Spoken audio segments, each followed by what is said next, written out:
Starting with this third lesson, the magic ring. Interestingly, ये magic कुछ अलग type का होने वाला है, and you will understand why this ring is magical once like you reach the end part of this chapter. Okay. Before we start reading this chapter, do you know what an ornithologist is? Well, you will understand the meaning of this word in the later part of this chapter as well. वैसे आपको जो है थोड़ा बहुत जो है context से शुरू में ही पता चल जाएगा, because this entire chapter is about a particular ornithologist. अब गेस करना आप कि ये ऑर्निथोलॉजिस्ट कौन है. Doctor Salim Ali, the birdman of India, is one of the world's most famous naturalists. Salim Ali, जिन्हें कि बर्डमैन ऑफ इंडिया भी कहा जाता है, वो दुनिया के सबसे फेमस नेचुरलिस्ट्स में से एक है. नेचुरलिस्ट जो कि नेचर के एस्पेक्ट्स को स्टडी करते हैं. His book of Indian birds has become a classic. उनकी जो किताब है, उनके द्वारा लिखी गई किताब इंडियन बर्ड्स, ये जो है क्लासिक है अपने आप में. With little money and none of the sleek equipment naturalists use today, he revolutionized bird study and made many discoveries about their natural history and behavior. यहाँ पर स्लिक इक्विपमेंट मतलब कि बहुत ही जो मॉडर्न टाइप का नहीं इक्विपमेंट सब होता है, तो मतलब बिल्कुल कम पैसा और बिना उन लाइक स्टाइलिश इक्विपमेंट्स के जो कि आजकल के नेचुरलिस्ट यूज करते हैं, सलीम अली ने जो है बर्ड स्टडी की दुनिया में क्रांति ला दी. और उन्होंने जो है बहुत सारी डिस्कवरीज की उनके नेचुरल हिस्ट्री और बिहेवियर के बारे में. इसके अलावा जो है he played a major part in conserving bird habitats. उन्होंने जो है बर्ड हैबिटेट्स, जो चिड़ियों का जो निवास स्थान होता है, उसके संरक्षण में भी जो है बड़ा रोल प्ले किया. And this chapter is about like his bird migration studies, and it is from like the book Salim Ali for schools. ये एक किताब का नाम है. तो well, let us read this chapter which is from his book which deals with bird migration studies. Early naturalists spent a lot of time scratching their heads and wondering. They did not have the solid body of scientific work that we have today. पहले के जमाने के जो naturalist होते थे वो काफी समय जो है अपना बाल खुजलाते हुए और सोचते हुए ही बिता देते थे. रीजन क्या था?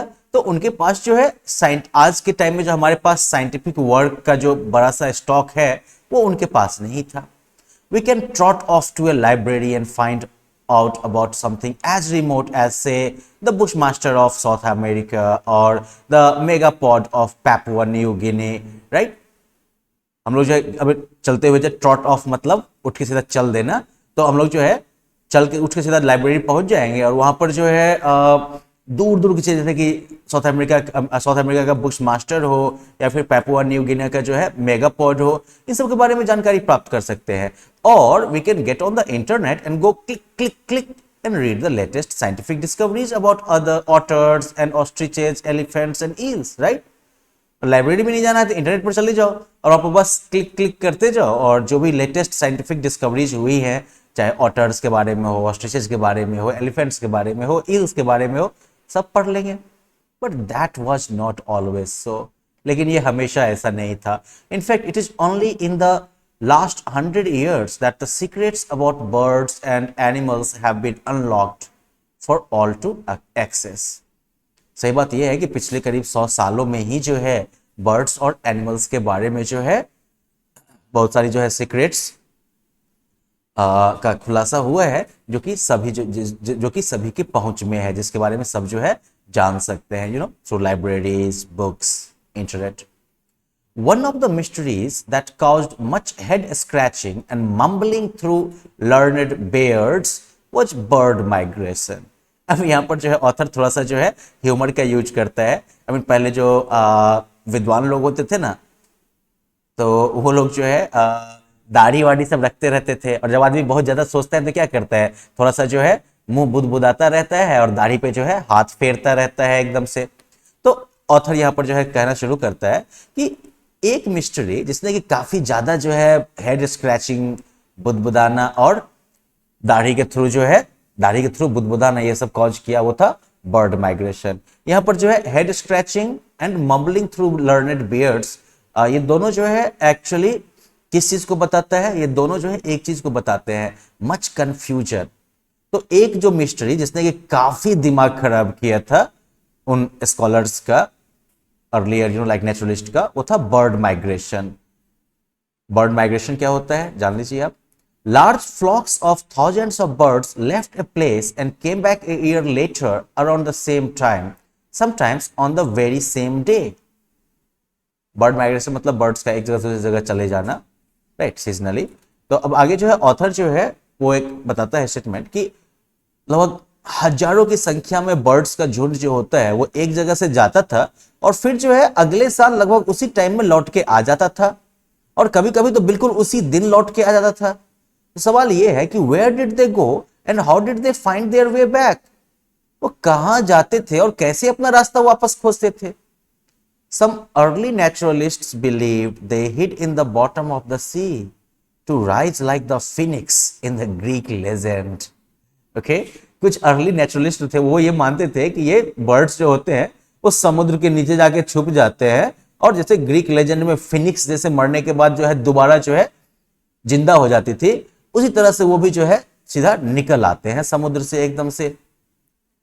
फिनिक्स की स्टोरी ये है कि फिनिक्स जो है एक सर्टेन एज होने के बाद जो है वो अचानक से जो है बिल्कुल एक तेज रोशनी के साथ जो है जल के राख बन जाता था, और बाद में उसी राख से जो है वो दोबारा नया पैदा हो जाता था। तो वेल वैसे ही ऑफ कोर्स आपको पता है कि माइग्रेशन का ये एक्सप्लेनेशन जो है वो गलत है। Of course scientific study and discovery have progressed much farther by the time Salim Ali arrived on the scene.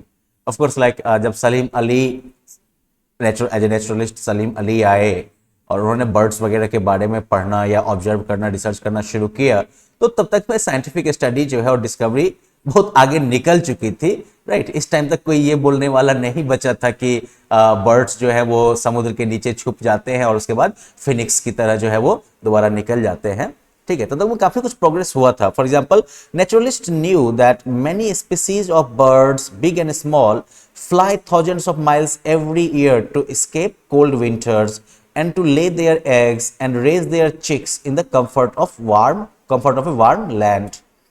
तब तक में जो है नेचुरलिस्ट को ये पता था कि बहुत सारे स्पीसीज हैं बर्ड्स की छोटी बड़ी, जो कि हजारों मील उड़ती है हर एक साल कोल्ड विंटर से बचने के लिए और अपना अंडा वगैरह जो है देने के लिए और बच्चों को पालने के लिए किसी गर्म जगह पे। After all, who wants to be in Siberia during the winter? ये रेटोरिकल क्वेश्चन है, क्योंकि really no one wants to be in Siberia during the winter. Okay, बहुत एक्सट्रीमली कोल्ड होता है ये। Like all tourists, birds want warm and good food and a comfortable place at reasonable prices, right.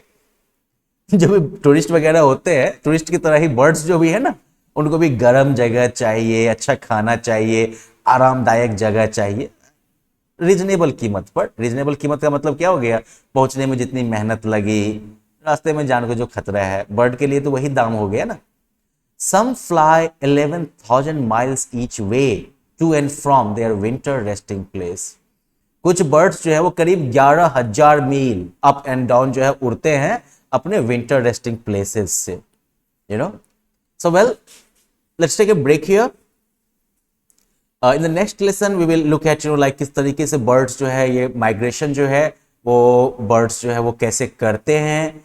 तो इन सब चीजों के बारे में हम लोग अगले लेसन में पढ़ेंगे। Until then, you will just have to do the like reading exercise based on the section we have covered today. Bye bye.